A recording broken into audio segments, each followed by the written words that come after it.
Apakah kita sudah belajar agama Islam dengan urutan yang benar? Tahukah kita ibadah yang paling sulit dan paling canggih dalam Islam? Apakah ibadah yang paling mudah dalam Islam? Apakah kita perlu belajar agama sebanyak para sarjana agama? Apa saja yang perlu kita pelajari, apa yang tidak perlu dalam agama Islam? Apa hubungan ibadah wajib dan ibadah sunnah? Mengapa ibadah sunnah mempunyai manfaat lebih hebat daripada ibadah wajib? Dapatkan semua rahasianya di sini.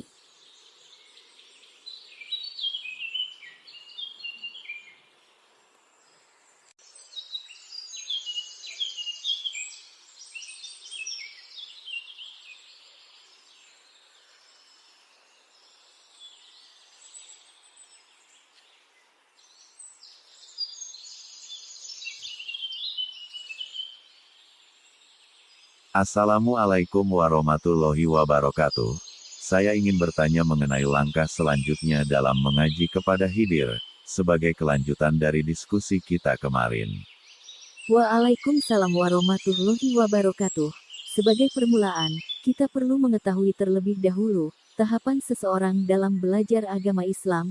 Hal ini perlu diketahui karena kebanyakan dari kita dalam mempelajari agama Islam dilakukan secara alamiah, yaitu tanpa perencanaan dan aturan yang jelas, sehingga kita tidak menggunakan urutan yang benar. Kita sering meloncat-loncat dalam mempelajari agama Islam, kita tidak mengetahui apa yang harus dipelajari terlebih dahulu dan apa yang kemudian. Kita mengikuti saja kurikulum pelajaran agama yang diajarkan di sekolah, yang belum tentu sesuai dengan keadaan kita, demikian pula dengan materi ceramah atau pengajian agama. Misalnya saja, yang sering diajarkan kepada kita pertama-tama biasanya adalah mengenai akidah, yaitu mengenai keesaan Allah, berikut kedua kalimat syahadat dan sejenisnya, seolah-olah kita ini disuruh atau lebih tepatnya dipaksa untuk percaya kepada keesaan Allah dan kenabian Muhammad, padahal kita belum mempunyai pengalaman apa-apa tentang keberadaan atau keesaan Allah, apalagi tentang kenabian Muhammad, dan akibatnya adalah ajaran akidah atau syahadat kita terima sebagai hafalan saja, karena kita takut masuk neraka dan menginginkan surga. Padahal secara alamiah manusia akan mempercayai sesuatu jika sudah mendapatkan bukti-bukti empiris yang diperoleh dari pengalaman hidupnya, apalagi jika saat pertama mempelajari agama Islam kita masih anak-anak, yang tidak dapat menjangkau ajaran tentang kematian, surga, dan neraka, terlebih-lebih mengenai keesaan Allah, yang meskipun tentu saja ajaran tersebut dibuat sesederhana mungkin, tetapi tetap saja, di luar penalaran anak-anak, karena sebagai makhluk yang baru saja dilahirkan, mereka harus diajari tentang segala sesuatu yang berkaitan dengan kematian dan alam sesudah kematian. Bukankah hal ini terdengar aneh? Kalau begitu, apa yang harus kita kerjakan sekarang? Apakah kita harus belajar syariat agama Islam terlebih dahulu sampai tuntas? Atau bagaimana? Sebenarnya tahapan belajar agama Islam sangat tergantung kepada situasi dan kondisi orang yang belajar dan yang mengajar, karena setiap orang mempunyai tingkat kecerdasan dan pendidikan yang berbeda. Di samping itu setiap orang juga mempunyai tingkat sosial dan ekonomi yang bervariasi pula, termasuk kondisi kesehatan, lingkungan serta budaya yang beragam, dan masih banyak lagi sumber perbedaan yang lain, yang bahkan orang itu sendiri tidak mengetahui dan menyadari kelebihan dan kekurangannya, yang semua itu pada gilirannya akan sangat mempengaruhi proses belajar agama yang dijalaninya. Demikian pula dengan situasi dan kondisi orang yang mengajar agama Islam tersebut. Selain itu bagi pengajar agama Islam, juga terdapat beragam tingkat pemahaman serta pengamalan ajaran Islam, dimulai dari yang terendah, yaitu guru agama yang sekedar telah membaca kitab-kitab agama lalu menghafal serta mengamalkan ajaran itu, tanpa sedikit pun pernah merasakan buah dari ibadah yang dilakukannya. Kemudian yang kedua seorang guru agama, yang berada dalam tingkatan mulai berusaha mengamalkan ajaran agama Islam dalam kehidupan sehari-hari, dengan kata lain ia berusaha mewujudkan akhlak yang baik sesuai dengan ajaran agama, sebagai buah dari berbagai ibadah yang dilakukannya, Dengan kata lain, guru tersebut mulai berusaha mengkaitkan berbagai ibadah yang dilakukannya dengan terwujudnya akhlak yang baik dalam kehidupan sehari-hari, di mana akhlak itu tercermin pada saat ia belajar, bekerja, berlalu lintas, bertetangga, berkeluarga, dan lain sebagainya.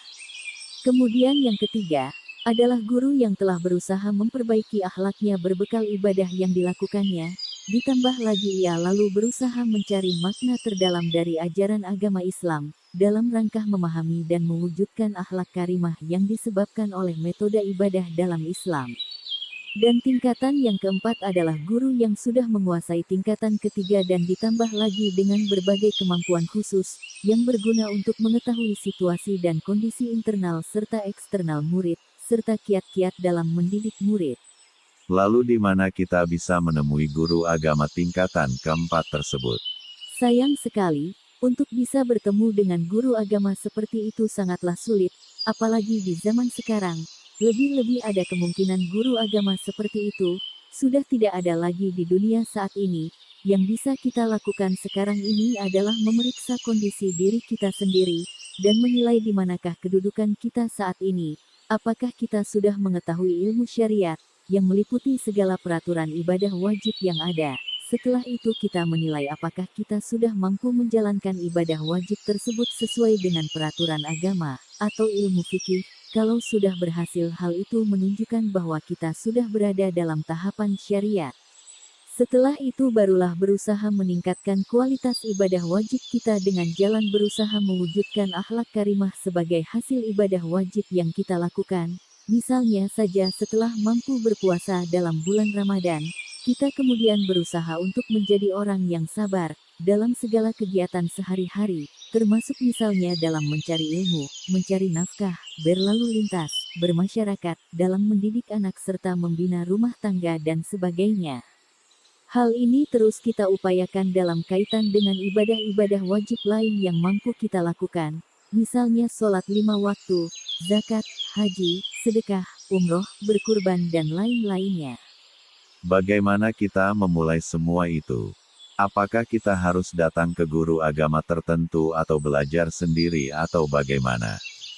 Seperti telah dikatakan tadi, bahwa situasi dan kondisi seorang murid sangatlah berbeda-beda, mulai dari tingkat kecerdasan, ekonomi, sosial, latar belakang keluarga, bakat serta kemampuan dan sebagainya. Oleh karena itu salah satu pendekatan yang dapat disarankan adalah dengan mengenal sebanyak mungkin situasi dan kondisi diri sendiri tersebut. Setelah mengetahuinya, kita dapat menentukan posisi kita dalam perjalanan panjang memahami dan menjalankan agama Islam.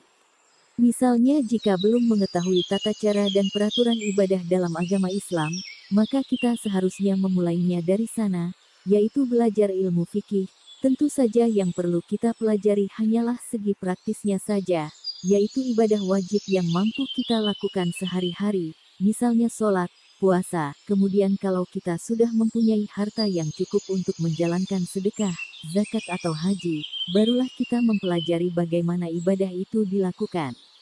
Dan tentunya karena kemajuan teknologi, dalam mempelajari hal-hal yang bersifat peraturan lahiriah tersebut, sudah lebih cukup kalau kita memperolehnya dari internet. Semua itu kita lakukan, karena sekarang ini kehidupan semakin rumit dan sulit, sehingga akan sangat bermanfaat kalau kita belajar tata cara beribadah dengan biaya dan waktu yang paling ekonomis, sehingga sebagian waktu, tenaga, pikiran, biaya serta sumber daya lainnya dapat kita gunakan untuk meningkatkan taraf hidup kita, baik dalam belajar iptek ataupun untuk mencari nafkah. Apakah hanya terbatas ibadah wajib saja? Bagaimana dengan ibadah sunnah yang lain, yang konon pahalanya sangat luar biasa? Selanjutnya apakah kita tidak perlu mendalami ilmu fikih tersebut, misalnya dengan belajar ilmu tajwid atau bahasa Arab? Mengenai ibadah wajib dan sunnah, sebaiknya kita belajar tentang ibadah wajib saja, itu pun yang mampu kita kerjakan saat ini. Hal ini karena kalau kita menafakurinya lebih dalam, serta berdasarkan pengalaman beribadah, maka kita akan memperoleh kenyataan bahwa semua ibadah sunnah itu sudah tercakup dalam ibadah wajib, baik secara langsung atau tidak langsung. Hal ini insya Allah akan kita buktikan kelak jika kita tekun mengerjakan ibadah wajib tersebut, serta menafakurinya, dan yang terpenting kita mendapatkan petunjuk dari Allah. Sedangkan untuk mendalami ilmu agama dalam hal ini tentang tata cara beribadah, hal itu tergantung kepada kita, apakah kita ingin menjadi sarjana ilmu agama atau sarjana ilmu dan teknologi atau yang lainnya. Dan karena tujuan kita mempelajari tata cara beribadah adalah agar supaya bisa menjalankan ibadah bersangkutan, maka tidaklah perlu untuk mendalami ilmu itu, sehingga waktu, tenaga, pikiran serta biaya yang ada dapat digunakan untuk belajar ilmu dan teknologi yang dapat menunjang kita dalam persaingan mencari nafkah. Selain itu, kalau hanya untuk sekedar mendapatkan buah dari berbagai ibadah yang kita lakukan, tidaklah perlu kita harus menjadi ahli agama, cukuplah pengetahuan sekedar untuk bisa menjalankan ibadah wajib tersebut.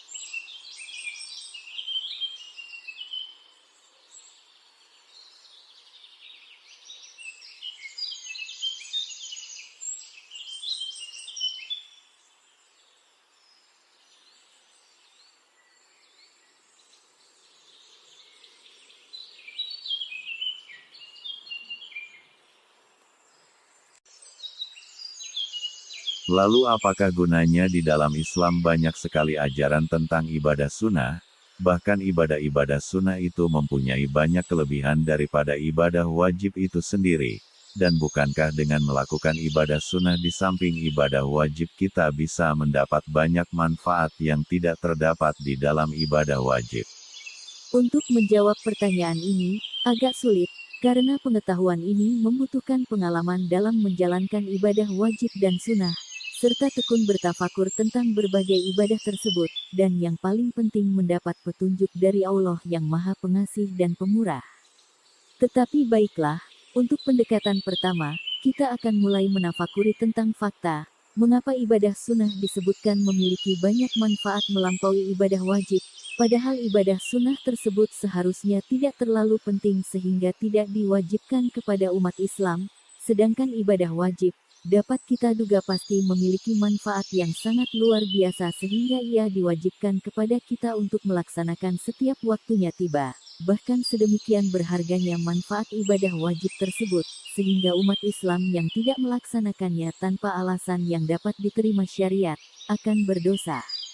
Kemudian kalau kita perhatikan dengan seksama, bukankah jika kita melaksanakan ibadah sunnah tertentu, kita jarang atau tidak pernah mendapatkan semua manfaat yang dijanjikan tersebut, misalnya setelah melaksanakan qiyamul lail, doa kita akan mudah dikabulkan. Ternyata dari pengalaman beragama hal itu jarang terjadi, bahkan tidak pernah terwujud, kecuali tentu saja dengan janji-janji bahwa manfaat itu akan kita peroleh setelah kita meninggal dunia, dan hal ini tidak bisa kita buktikan kebenarannya sekarang. Karena bagaimana mungkin janji-janji di akhirat akan dapat terpenuhi, sedangkan janji-janji di dunia saja serta yang lebih sepele tidak terkabul. Berdasarkan hal tersebut, dengan ditambah dengan pengalaman dalam menjalankan berbagai ibadah dan menafakuri ajaran Islam, maka kita akan dapat mengambil kesimpulan bahwa sebenarnya ibadah-ibadah sunnah itu sudah terliputi di dalam ibadah-ibadah wajib. Kalau tidak percaya silahkan dicoba. Apakah tidak membuat kita menjadi berdosa kalau kita hanya mengerjakan ibadah wajib tanpa ibadah sunnah? Katanya kalau kita tidak mau mengikuti sunnah Nabi, maka kita bukanlah termasuk golongannya. Pertama yang perlu kita ingat adalah kita hanya mengerjakan ibadah wajib saja, tidak mengerjakan ibadah sunnah, bukan tidak mengerjakan ibadah wajib, sehingga hal ini tidaklah berdosa. Bukankah sifat ibadah sunnah hanya opsional saja, yang mendapatkan pahala bila dikerjakan dan tidak berdosa bila ditinggalkan? Kemudian yang perlu diingat bahwa, bukankah ibadah sunnah itu sudah terkandung di dalam ibadah wajib, sehingga setiap kita menjalankan ibadah wajib, sebenarnya secara tidak langsung kita juga sudah mengerjakan ibadah sunnah. Mengapa bisa seperti itu? Kok malahan membingungkan? Bagaimana penjelasannya? Yang perlu diingat bahwa, pertanyaan itu persis dengan pertanyaan Musa kepada Khidir, dan sebagaimana kisah Musa dan Khidir, maka jawaban pertanyaan itu akan diperoleh pada akhir perjalanan kita. Baiklah kalau begitu, seterusnya bagaimana urutan kita dalam mempelajari tata cara ibadah di dalam Islam? Apakah sesuai dengan yang sering dilakukan orang-orang, yaitu kita pertama belajar syahadat, sholat, puasa, sedekah, zakat, berkurban, umroh dan yang terakhir haji.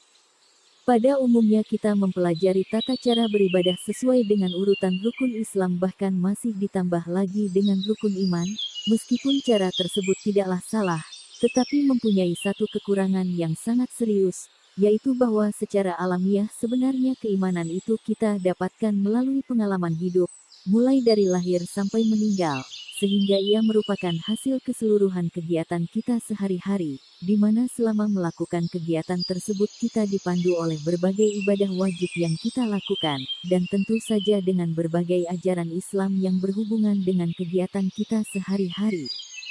Sehingga meskipun tidak salah, pengajaran rukun iman di awal kita belajar agama Islam, tidaklah membuat kita serta-merta menjadi orang beriman dalam arti yang sesungguhnya, tetapi keimanan itu hanyalah masih sebatas intelektual saja, belum benar-benar menjadi kenyataan hidup sehari-hari.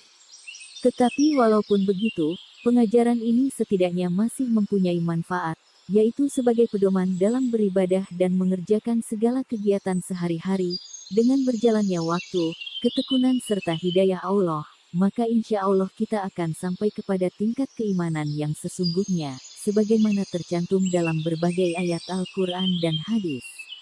Sedangkan mengenai urutan tata cara ibadah yang akan dipelajari, hal itu juga tidak ada salahnya, tetapi kalau ibadah yang kita pelajari itu ternyata masih belum mampu kita kerjakan, misalnya zakat, berkurban atau pergi umroh atau haji, maka materi pelajaran tata cara ibadah tersebut akan segera kita lupakan, dan baru kita pelajari lagi di saat kita sudah benar-benar siap melaksanakan ibadah tersebut. Tetapi sebenarnya yang lebih penting adalah, kita mempelajari tata cara ibadah sesuai dengan urutan tingkat kesulitannya, yaitu mulai dari ibadah yang paling mudah kemudian naik ke ibadah yang lebih sukar, misalnya dimulai dengan puasa, sedekah atau zakat, umroh atau haji, kemudian yang terakhir sholat. Tunggu sebentar, mengapa ibadah yang paling mudah adalah puasa, sedekah atau zakat, umroh atau haji dan yang paling sukar adalah sholat? Bukankah yang selama ini kita pelajari dan juga kita rasakan sehari-hari, bahwa ibadah yang paling mudah adalah sholat, lalu sedekah atau zakat, puasa dan yang paling sukar adalah umroh atau haji? Mengapa bisa berbeda seperti itu? Memang dari pengalaman sehari-hari dalam mengerjakan ibadah tersebut, urutan tingkat kesulitan adalah seperti itu, tetapi itu hanya dari segi lahiriah saja. Misalnya sholat lebih mudah dari puasa, sholat lebih mudah dari haji dan seterusnya, tetapi kalau ditafakuri dan dilaksanakan secara mendalam, maka akan segera terasa bahwa urutannya tidaklah seperti itu, justru sholatlah ibadah yang paling sukar, sedangkan puasa adalah ibadah yang paling mudah. Mengenai penjelasannya insya Allah akan kita bicarakan kelak. Baiklah, kemudian setelah kita mengetahui tata cara beribadah wajib itu, lalu apa yang harus kita lakukan? Dan yang terakhir, setelah mengetahui secukupnya tata cara beribadah wajib tersebut, langkah berikutnya adalah menjalankan sebaik-baiknya, sambil terus menjalankan kewajiban kita sehari-hari, termasuk dalam mencari dan mengembangkan iptek dan mencari nafkah, karena yang disebut beribadah dalam agama Islam adalah keseluruhan kegiatan kita selama hidup, bahkan saat tidur pun adalah ibadah, jadi tidak sekedar melaksanakan sholat, puasa, sedekah, zakat, berkurban, umroh serta berhaji. Semua jenis ibadah khusus itu bisa disebut hanya latihan beribadah saja, sedangkan ibadah yang sesungguhnya dilakukan di dalam kehidupan sehari-hari, termasuk tidur, makan, ke kamar mandi, belajar ilmu dan teknologi, mencari nafkah, mengurus keluarga, bermasyarakat, berolahraga, berkesenian dan sebagainya. Oleh karena alasan itulah kita hanya mencukupkan diri dengan mengerjakan ibadah wajib saja, kemudian ibadah itu kita pakai untuk menunjang ibadah yang berupa semua kegiatan duniawi kita, sehingga kita akan bisa menjadi orang Islam yang kafah dalam menjalankan ajaran Islam. Selain itu bukankah di dalam agama Islam tidak ada kependetaan, sehingga otomatis kita sebagai orang Islam juga harus ikut terlibat dalam kegiatan duniawi tersebut, tetapi dengan catatan bahwa segala kegiatan yang kita lakukan itu adalah sebagai satu kesatuan ibadah. Terus bagaimana caranya agar kita bisa merangkai segala kegiatan duniawi itu sebagai suatu ibadah? Apakah cukup dengan hanya sekedar berdoa atau berniat bahwa kita mengerjakan kegiatan tersebut semata-mata hanya karena Allah? Memang itu yang sering kita dengar dari ceramah atau baca dari buku agama, tetapi sebetulnya tidaklah tepat seperti itu. Semua itu hanyalah permulaan saja untuk mengantar kita kepada substansi yang lebih dalam. Misalnya yang sering kita sebut berniat, bukankah hanyalah sekedar mengucapkan lafal niat itu dengan mulut dan atau dalam pikiran? Bukankah itu hanyalah sekedar pengingat saja, bukan niat yang sebenarnya? Lalu bagaimana dengan niat yang sebenarnya, dan cara menjadikan kegiatan duniawi kita sebagai ibadah? Jawaban tersebut lebih tepat akan kita diskusikan di pertemuan selanjutnya. Insya Allah. Assalamualaikum warahmatullahi wabarakatuh. Waalaikumsalam warahmatullahi wabarakatuh.